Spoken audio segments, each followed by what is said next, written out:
Right మీడియాతో TDP నేత నెట్టెం రఘురాం మాట్లాడుతున్నారు. ఇప్పుడు లైవ్ చూద్దాం. చాలా చాలా తక్కువ అనేది మనం గమనిస్తే తెలుస్తూ ఉంది.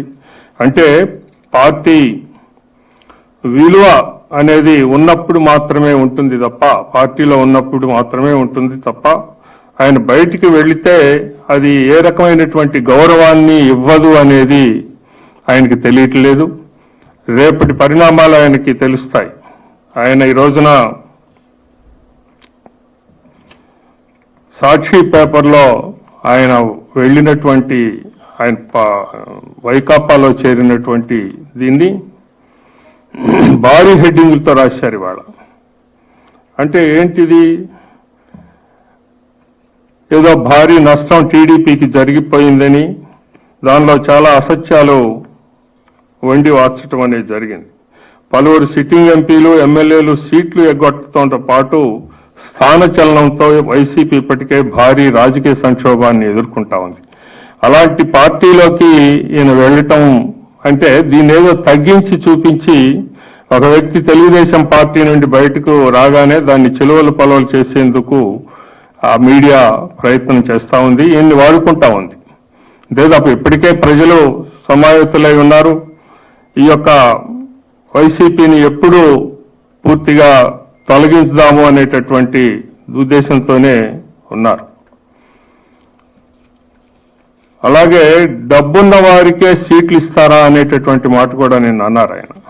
డబ్బున్న వారికే సీట్లు ఎవరిస్తారో స్వయాన కొందరు వైసీపీ నాయకులే వాస్తవాలు బయటపెట్టారు. 140 కోట్ల రూపాయలు డిపాజిట్ చేస్తేనే ఎంపీ టికెట్ ఇస్తామన్నారని, అందుకు తాము అంగీకరించలేదని చాలా మంది పలువురు వైసీపీ నేతలు చెప్పారు. మనం చూసాం. నేనంటే అంబటి రాయుడే దానికి తాజా ఉదాహరణ, మాజీ క్రికెటర్. అలాగే ఎప్పుడో కనపడతా ఉంది, చాలా రోజులుగా మనకి ఇప్పటికీ 2 దఫాలుగా వైసీపీ వారు ఈ యొక్క అభ్యర్థుల్ని ప్రకటించారు. ప్రకటిస్తే దాని తదనంతరం వస్తూ ఉన్నటువంటి కామెంట్లను చూస్తే వైసీపీ దుకాణం ఎప్పుడో ఖాళీ అవుతుంది అనేది మనకు కనపడతా ఉంది. ఇలాంటి దానిలో మరి ఈ రకంగా ఈయన దానిలోకి వెళ్ళి చంద్రబాబు నాయుడు గారిని మరి మాటలు అంటము అని అంటే దీన్ని ఏ రకంగా తీసుకోవాలి? మొన్న తిరువూరు సంఘటన నిజానికి అంతకు పూర్వం ప్రతి సందర్భంలో కూడా ఆయన్ని ప్రతి మీటింగ్కి రమ్మని పిలిచాం, కానీ ఎప్పుడు కూడా ఆయన ఏ మీటింగ్కి కూడా రాలేదు. మొన్నటి మీటింగ్కి కూడా ఆయన్ని మామూలుగా అందరినీ పిలిచినట్లుగానే పిలిచాం. దానికి ఆయన వచ్చి అక్కడ చేసినటువంటి ఆ రభస ఏదైతే ఉందో అది నిజానికి మరి అది పార్టీ మీద ప్రేమ ఉంటే, పార్టీ పట్ల బాధ్యత ఉంటే ఆ రకంగా జరగటానికి వీల్లేదు. చంద్రబాబు నాయుడు గారు ఆయనకి ముందుగానే ఒక సమాచారం ఇవ్వటం అనేది జరిగింది.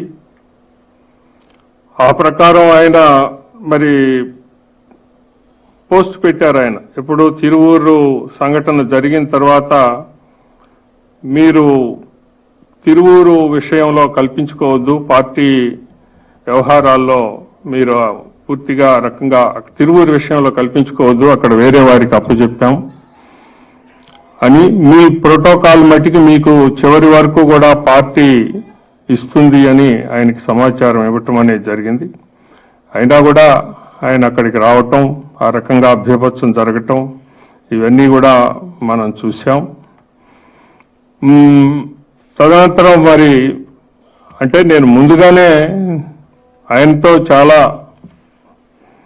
దాదాపు 2-3 సంవత్సరాలుగా ఆయనతోటి నేను అటు పార్టీ ప్రెసిడెంట్గా వ్యవహరించటం అనేది జరిగింది. ఎప్పుడు కూడా ఆయన్ని పార్టీ తగ్గించటం కానీ, పార్టీ ఎప్పుడు కూడా ఆయన్ని దూరం పెట్టడం కానీ ఇలాంటివి ఏది జరగలేదు అనేది వాస్తవం. ఆయనే దూరం జరుగుతూ మరి చివరికి ఈ రకంగా బయటికి వెళ్ళటం అనేది జరిగింది. పార్టీ ఎప్పుడూ కూడా ఆయనకి టికెట్ ఇవ్వటం లేదు అనేది ఇప్పటి వరకు చెప్పలేదు. ఆ టైం కూడా రాలేదు. ఆ టైం రానప్పుడు ఆయనే మరి నాకు ఎవరేమో అనేటటువంటి ఉద్దేశంతో బయటికి వెళ్ళినట్లుగా కనపడుతుంది తప్ప పార్టీ ఆయన్ని దూరం పెట్టలేదు అనేది వాస్తవమైనటువంటి విషయం. ఈ రోజున ఆయన మోసగాడి పంచన చేరారు. 2 సార్లు ఎంపీని చేసిన చంద్రబాబు లోకేష్లపై ఆయన నోరు పారేసుకోవటము అనేది సరైనటువంటి విషయం కాదు.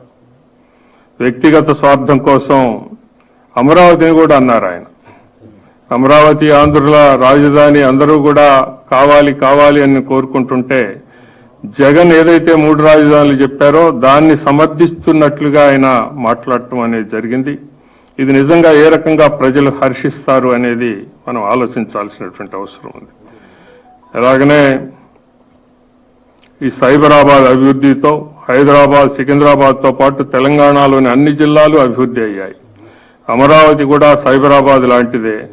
దానిపై నిందలు వేయడం అనేది కేశినేని నానికి తగదు అనేది నేను అంటా ఉన్నా.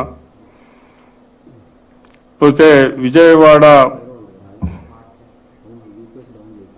ఇందాకనే అన్నాను నేను, 7 ఇన్ఛార్జీల్లో ఎవరు కూడా ఆయన వెనక వెళ్ళలేదు అనేటటువంటిది. మొత్తం ఎన్టీఆర్ జిల్లాలో రేపు 7 నియోజకవర్గాలు కూడా గెలుస్తాయి అని అనటంలో ఎటువంటి సందేహం లేదు. పార్టీ పరిస్థితి ఎలా బలంగా ఉంది. ఇలాంటి పరిస్థితుల్లో ఆయన బయటికి వెళ్ళి ఏ రకంగా ఆయన మళ్ళీ నిలబడి మరి ఢిల్లీ వెళ్తాడు అనేది మరి ఆయనకే తెలవాలి. 2 సార్లు బీఫామ్ ఇచ్చినప్పుడు మంచి అయినటువంటి చంద్రబాబు మరి ఈ రోజున చెడుగా ఎలా అనేది ఆయన చెప్పాల్సినటువంటి అవసరం ఉంది. మొట్టమొదటి నేను అలాగే రాజా, నారాయణ గారు, మేము ముగ్గురం వెళ్ళి ఇలా పార్టీ అభిప్రాయపడతా ఉంది, మీరు అక్కడ ఒకరికి అప్పు చెప్పాం, మీ యొక్క ప్రోటోకాల్ మీకు ఉంటుంది, మీకు ఏ రకంగానో ఇబ్బంది రాదు అని మేము చెప్పిన తర్వాత ఆయన పోస్ట్ పెట్టారు. ఆ పోస్ట్ పెట్టినప్పుడు కూడా